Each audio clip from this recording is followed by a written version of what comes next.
देखो बाबू सब, आज जो क्लास आप लोगों का होगा तो ये हिस्ट्री का पहला चैप्टर होगा और ये क्वेश्चन जो चलेगा आपका ऑब्जेक्टिव क्वेश्चन चलेगा। कौन सा क्वेश्चन चलेगा? ऑब्जेक्टिव क्वेश्चन चलेगा। और ये चैप्टर जो है, पहला चैप्टर का नाम है यूरोप में राष्ट्रवाद। तो यूरोप में राष्ट्रवाद के बारे में हम लोग एक चैप्टर को कंप्लीट करेंगे। तो इसमें से क्वेश्चन जो दिया गया है आपका, सबसे पहला क्वेश्चन क्या है कि फ्रांसीसी क्रांति कब हुई? ये आपका क्वेश्चन है। तो फ्रांसीसी क्रांति जो हुई है कब हुई थी?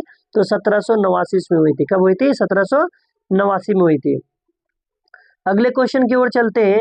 तो अगला क्वेश्चन में जो है आपका क्या दिया है, फ्रांसीसी क्रांति किस देश में हुई थी? ये आपका क्वेश्चन है कि फ्रांसीसी क्रांति किस देश में हुई थी। तो आपका फ्रांसीसी क्रांति खुद कहाँ पे हुआ था? फ्रांस में हुआ था। कहाँ पे हुआ था? फ्रांस में। अगला क्वेश्चन है आपका, वियना कांग्रेस कब आयोजित हुआ? ये क्वेश्चन आपका क्या दिया हुआ है कि वियना कांग्रेस कब आयोजित हुई थी? तो ये आपका आयोजित जो हुई थी कब हुई थी? 1815 में हुई थी। कब हुई थी? 1815 में। अगले क्वेश्चन की ओर चलते हैं। तो अगले क्वेश्चन में क्या दिया है, वियना कांग्रेस के अध्यक्ष कौन थे? ये क्वेश्चन में आपका दिया हुआ है कि वियना कांग्रेस जो था उसके अध्यक्ष कौन थे। तो उसके अध्यक्ष कौन थे हम लोगों का? ये आपका जो आंसर हो जाएगा मेटरनिक हो जाएगा। क्या हो जाएगा आंसर में? मेटरनिक हो जाएगा।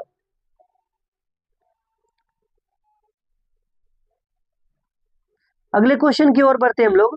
तो अगले क्वेश्चन में क्या है कि नेपोलियन बोनापार्ट किस देश का शासक था? ये जो आपका नेपोलियन बोनापार्ट है तो किस देश का शासक था? ये नेपोलियन बोनापार्ट कहाँ का था? ये फ्रांस का था। कहाँ का था? फ्रांस का था। उसके तो क्वेश्चन अगला क्या है, बोला क्या है कि नेपोलियन संहिता कब लागू हुई? ये जो नेपोलियन संहिता जो था ये लागू जो हुआ तो कब लागू हुआ आपका? तो ये आपका लागू जो होता है 1884 में हुआ था। कब हुआ था? 1884 में हुआ था। अगले क्वेश्चन की ओर चलते हैं।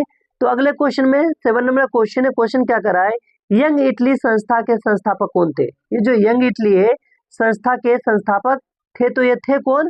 तो ये आपका मेजनी थे। ये कौन थे? मेजनी थे। उसके बाद अगले क्वेश्चन की ओर चलते हैं।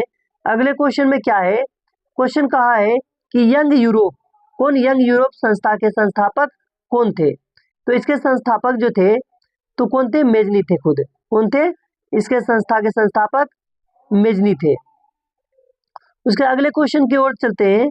तो अगले क्वेश्चन में क्या बोला है, क्वेश्चन कहा है कि इटली के एकीकरण का मुख्य सूत्रधार कौन था? ये जो इटली है उसके एकीकरण का जो मुख्य सूत्रधार हुआ था तो इसका सूत्रधार कौन था? तो ये खुद कौन थे? कैवूर थे। इसको हम लोग काबूर भी बोलते हैं, काउंट काबूर भी बोलते हैं, इसको कैवूर भी बोलते हैं। ये आपको कैवूर भी दे दिया गया है। ठीक है, आपको उतारना नहीं है कहीं पे, यानी कहाँ कहीं कहीं पे दिया हुआ रहेगा आपका काउंट काबूर। क्या दिया हुआ रहेगा? काउंट काबूर। तो आपको यानी हड़बड़ा नहीं कि ये क्वेश्चन कैसे चेंज हो गया। क्वेश्चन चेंज नहीं हुआ बाबू, उसी का नाम इधर उधर करके दे देता है। अगला क्वेश्चन देखो, अगला क्वेश्चन क्या बोला है, इटली का प्रसिद्ध क्रांतिकारी नेता कौन था? ये जो इटली है उसके प्रसिद्ध क्रांतिकारी नेता जो थे तो ये कौन थे? तो ये आपका नेता जो था तो गैरीबाल्डी था खुद। कौन था? गैरीबाल्डी। और ये क्वेश्चन है, गैरीबाल्डी अगर कभी कभी पूछ देता है कि गैरीबाल्डी पेशे से क्या थे? तो गैरीबाल्डी पेशे से वो क्या थे? नाविक थे। क्या थे? नाविक। गैरीबाल्डी अगर पूछ दे कि क्या थे पेशे से तो वो क्या थे? एक नाविक थे। क्या थे? नाविक। आप लोगों को ये बात भी याद रखना है। चलिए आगे चलते हैं हम लोग। क्वेश्चन में बोला है, क्वेश्चन क्या बोला है, जर्मनी के एकीकरण का श्रेय किसे दिया जाता है? तो ये जर्मनी के एकीकरण का श्रेय जो दिया जाता है आपको बिस्मार्क को दिया जाता है। किसको दिया जाता है? बिस्मार्क को दिया जाता है। चलिए अगले क्वेश्चन की ओर चलते हैं हम लोग। तो अगला क्वेश्चन में है, ये आपका इंपॉर्टेंट क्वेश्चन है, ये आपका सबसे ज्यादा इंपॉर्टेंट क्वेश्चन है। तो क्वेश्चन क्या बोला है, रक्त और लौह की नीति किसने अपनाई? यानी रक्त और लौह की नीति जो है ये किसने अपनाई? तो रक्त एवं लौह की नीति जो अपनाई थी ये बिस्मार्क खुद अपनाया था। क्या अपनाया था? बिस्मार्क खुद अपनाए थे। रक्त एवं लौह की नीति किसने अपनाई थी? तो बिस्मार्क ने अपनाई थी। चलिए अगले क्वेश्चन की ओर चलते हैं। तो अगले क्वेश्चन में क्या है कि जर्मनी का, ये जो जर्मनी है उसका एकीकरण कब हुआ? तो जर्मनी का एकीकरण जो हुआ था तो ये कब हुआ था? 1871 में हुआ था जर्मनी का एकीकरण। चलिए अगले क्वेश्चन की ओर चलते हैं हम लोग। तो अगला क्वेश्चन जो है, ये क्वेश्चन क्या बोला है, देखिए क्वेश्चन क्या बोला है कि इटली का एकीकरण कब पूरा हुआ? ये जो इटली का एकीकरण हो रहा था तो ये पूरा कब हुआ है? तो इटली का एकीकरण आपका कब पूरा हुआ है? 1870 में पूरा हुआ था। कब हुआ था? 1870 में। उसके बाद अगला क्वेश्चन जो दिया हुआ है, तो अगला क्वेश्चन में क्या है, जर्मनी का एकीकरण किस राज्य के नेतृत्व में हुआ था? जर्मनी का एकीकरण जो हुआ था किस राज्य के नेतृत्व में हुआ था? तो ये इसका जो नेतृत्व हुआ था ये कब हुआ था? किसके नेतृत्व में? पर्सा के नेतृत्व में हुआ था। किसके नेतृत्व में हुआ था? पर्सा के नेतृत्व में हुआ था। ठीक है, उसके बाद अगला क्वेश्चन है। अगला क्वेश्चन क्या बोला है? अगला क्वेश्चन में दिया है राष्ट्रवाद का जन्म सबसे पहले किस देश में हुआ था? यानी राष्ट्रवाद जो यानी अपने राष्ट्र के प्रति जो उजागर होता है, तो वो जो राष्ट्रवाद का जन्म जो हुआ था किस देश से शुरुआत हुआ था? तो ये आपका जो हुआ था ये कहाँ से हुआ था? आपका फ्रांस से हुआ था। कहाँ से हुआ था? फ्रांस से हुआ था, क्योंकि वहां पे लड़ाई हो रहा था सबसे पहले, तो इसलिए वहां का जो यानी कि नियम जो लागू हुआ तो सबसे पहले फ्रांस में लागू हुआ था। चलिए अगला क्वेश्चन है कि फ्रांस का राष्ट्रीय प्रतीक क्या है? ये जो फ्रांस था उसका राष्ट्रीय प्रतीक क्या है? तो उसका राष्ट्रीय प्रतीक है मरियान। क्या है? मरियान। चलिए अगले क्वेश्चन की ओर चलते हैं। तो अगले क्वेश्चन में है जर्मनी का, किसका? जर्मनी का राष्ट्रीय प्रतीक क्या है? तो जर्मनी का राष्ट्रीय प्रतीक जो है क्या है? जर्मानिया। क्या है? जर्मानिया। उसके बाद अगला देखते हैं हम लोग। अगला क्वेश्चन में क्या दिया है कि वियना कांग्रेस का मुख्य उद्देश्य क्या था? ये जो वियना है कांग्रेस का, तो इसका मुख्य उद्देश्य क्या था? तो मुख्य उद्देश्य जो था इसका क्या था? यूरोप में शांति स्थापित करना। क्या इसका उद्देश्य था? यूरोप में शांति स्थापित करना। यूरोप जो है एक महादेश है। क्या है? यूरोप एक खुद महादेश है, और हम लोग का भी क्या है? एक महादेश में रहे, लेकिन किस महादेश में? हम लोग एशिया महादेश में रह रहे हैं, जो कि 7 महादेशों में सबसे बड़ा महादेश कौन सा है? एशिया है, जो कि कहाँ पाया जाता है? भारत में पाया जाता है। ठीक है, भारत में, यानी हम लोग जो है भारत के लोग जितने लोग हैं तो वो किस महादेश में? एशिया महादेश में है। चलिए अगला क्वेश्चन की ओर चलते हैं। तो अगला क्वेश्चन दिया हुआ है आपका कि क्वेश्चन क्या दिया है? सबसे पहले इसको समझिए, आराम समझना है, हर बार नहीं करना। ठीक है, क्वेश्चन आपका दिया है 1848 की क्रांति सबसे पहले कहाँ हुई थी? ये जो 1848 की फ्रांसीसी क्रांति हुआ था, तो कहाँ पे हुआ था क्रांति? ये क्रांति जो हुई थी सबसे पहले फ्रांस में ही हुआ था। कहाँ पे हुआ था? फ्रांस में हुआ था। ठीक है, चलिए दूसरे क्वेश्चन की ओर चलते हैं। तो दूसरे क्वेश्चन में दिया है, क्या दिया है? जर्मन साम्राज्य की स्थापना कब हुई? ये जो जर्मन साम्राज्य की स्थापना हुई थी तो ये कब हुई थी? 1871 में हुआ था। कब हुआ था? 1871 में हुआ था। चलिए अगले क्वेश्चन की ओर चलते हैं हम लोग। तो अगले क्वेश्चन में क्या दिया है? क्वेश्चन में आपका देखिए नेपोलियन की अंतिम हार किस युद्ध में हुई थी? ये जो नेपोलियन का युद्ध हुआ था तो उसके अंतिम जो हार हुई थी तो किस में युद्ध हुई थी? वाटरलू के युद्ध में हुआ था। किस युद्ध में हुआ था? वाटरलू के युद्ध में। और ये क्वेश्चन आपका जो दे रहे हैं तो ये नया पैटर्न में जो 2027 में आने वाला है उस पैटर्न के हिसाब से पढ़ा रहे हैं आप लोगों को, वो तरीका से बता रहे हैं। ठीक है, अगला क्वेश्चन देखिए, वाटरलू का युद्ध जो हुआ था कब हुआ था? ये क्वेश्चन दे दिया है कि वाटरलू का युद्ध जो हुआ था तो ये कब हुआ था? तो 1815 में हुआ था। कब हुआ था? 1815 में। चलिए क्वेश्चन क्या बोला है? राष्ट्रवाद का पैगंबर किसे कहा जाता है? यानी कि यहाँ पे जो राष्ट्रवाद हो रहा था तो उसका पैगंबर जो है किसे कहा जा रहा था? तो राष्ट्रवाद का पैगंबर मेजनी को कहा जाता है। किसको कहा जाता है? मेजनी को कहा जाता है।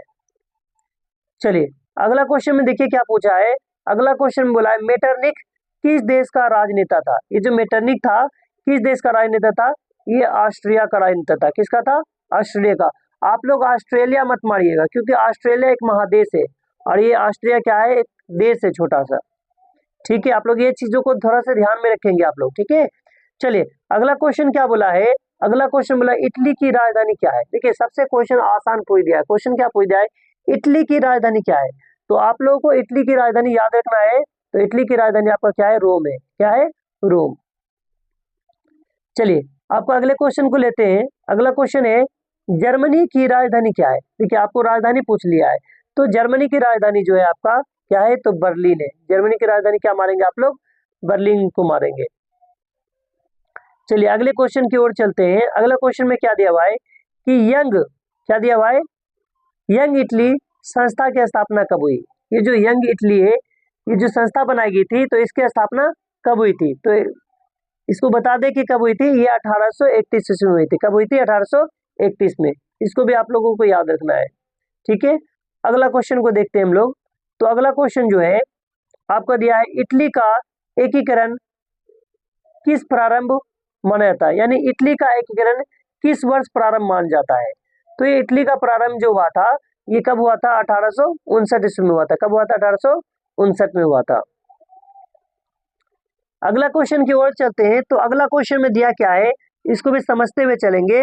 अगला क्वेश्चन बोला क्या, फ्रांस में राजशाही का अंत किस क्रांति से हुआ था? ये जो फ्रांस में राजशाही का अंतिम किस क्रांति से हुआ था, यानी कि फ्रांस में राजशाही का अंत, किसका अंत? राजशाही का अंत किस क्रांति से हुआ था? तो ये आपका फ्रांसीसी क्रांति से हुआ था। किस क्रांति से हुआ था? फ्रांसीसी क्रांति से हुआ था।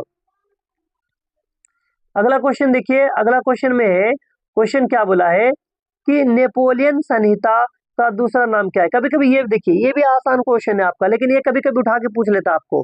क्या पूछता है कि नेपोलियन संहिता का दूसरा नाम क्या है? तो नेपोलियन संहिता का दूसरा नाम जो है सिविल कोड है। क्या है? सिविल कोड है। चलिए देखिए अगला क्वेश्चन को। अगला क्वेश्चन क्या बोला है आपका, बोला वियना कांग्रेस में किस देश को सबसे अधिक महत्व मिला? ये जो वियना कांग्रेस हुआ था तो किस देश को सबसे अधिक महत्व मिला था? तो ये महत्व जो मिला था आपको किसको मिला था? ऑस्ट्रिया को मिला था। किसको मिला था? ऑस्ट्रिया को। अगले क्वेश्चन की ओर चलते हैं। तो अगले क्वेश्चन में दिया है मेटरनिक की नीति, किसकी नीति? मेटरनिक की नीति किस विचारधारा के समर्थन में करती थी? यानी जो मेटरनिक अपना नीति अपनाया था तो किस धारा के समर्थन में था? तो वो जो किसके समर्थन में था? रूढ़िवाद के समर्थन में था। किसके समर्थन में था? रूढ़िवाद के। चलिए अगला क्वेश्चन को देखते हैं हम लोग। अगला क्वेश्चन का आपका क्या है, क्वेश्चन दिया है क्या कि गैरीबाल्डी जो है, गैरीबाल्डी ने किस क्षेत्र को जीतकर इटली में मिला लिया? ये जो एक गैरीबाल्डी था तो ये जो जीता था एक क्षेत्र को, और ये किस क्षेत्र को जीतकर इटली में मिलाया था? तो ये आपको सिली को मिलाया था। किसको मिला था? सिसिली को मिलाया था। किसको मिलाया था? सिसिली को मिलाया था।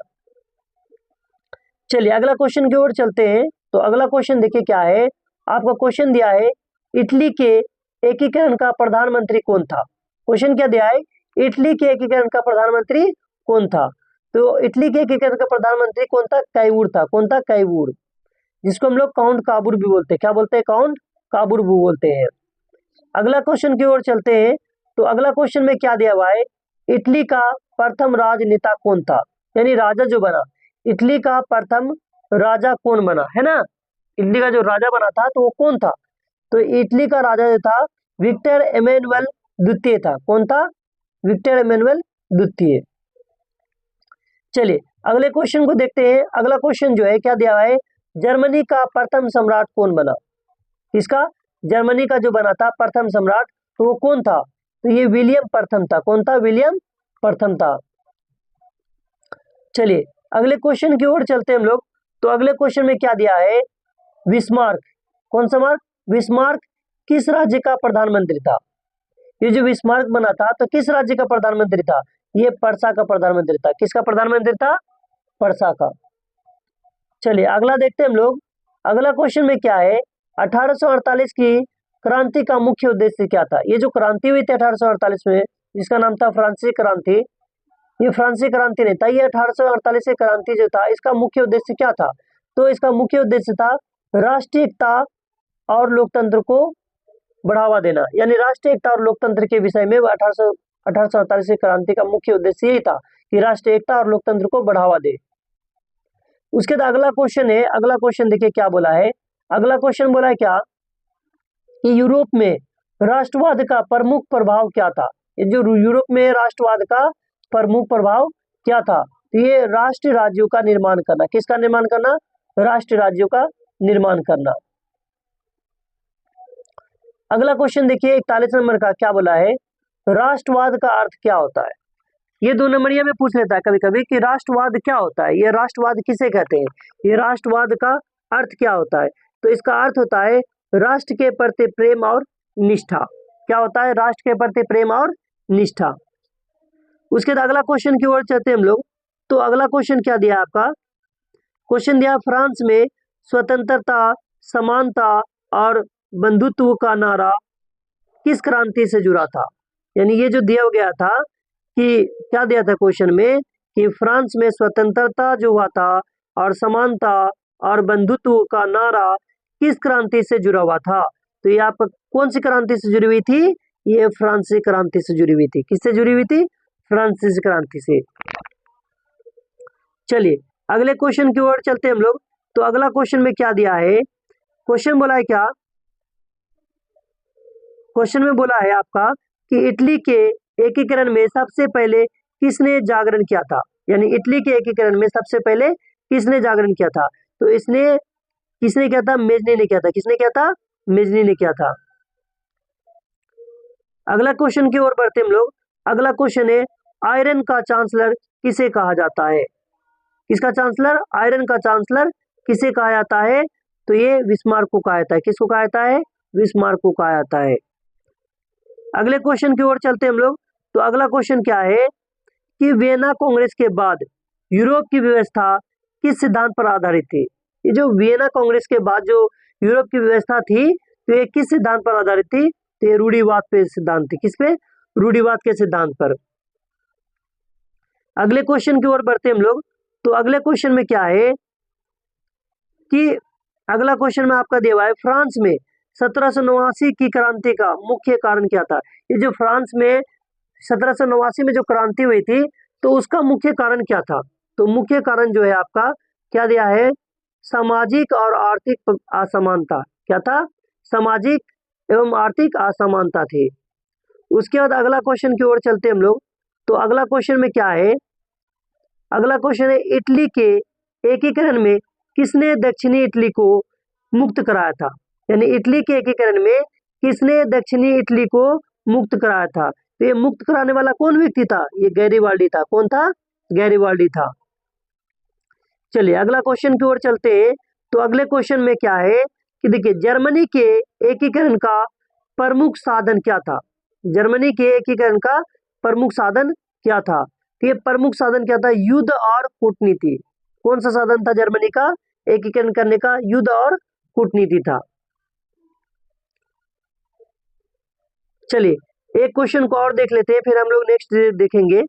तो क्वेश्चन क्या दिया है उसको समझते हैं। सबसे पहले क्वेश्चन आपका दिया है यूरोप में राष्ट्रवाद अध्याय का मुख्य विषय क्या है? यूरोप में जो राष्ट्रवाद है अध्याय का वो मुख्य विषय क्या है? तो आपका मुख्य विषय जो है आपका यूरोप के विभिन्न देशों का राष्ट्रीयकरण करना। क्या करना? राष्ट्रीयकरण करना। यूरोप के विभिन्न देशों का राष्ट्रीयकरण करना। तो ये आज हम लोग एप्रोक्स में लगभग कितने क्वेश्चन देख चुके हैं? 49 क्वेश्चन देख चुके हैं। और फिर हम लोग क्या करेंगे? नेक्स्ट चैप्टर को देखेंगे और फिर बाद में हम लोग क्या करेंगे? एक नया नया क्वेश्चन जो इम्पोर्टेंट एनसीईआरटी का क्वेश्चन सब है वो क्वेश्चन सबको लेंगे। ठीक है, फिर यहाँ से हम लोग क्या करते हैं? क्लास को एंड करते हैं। फिर हम लोग नेक्स्ट डे क्लास लेंगे आप।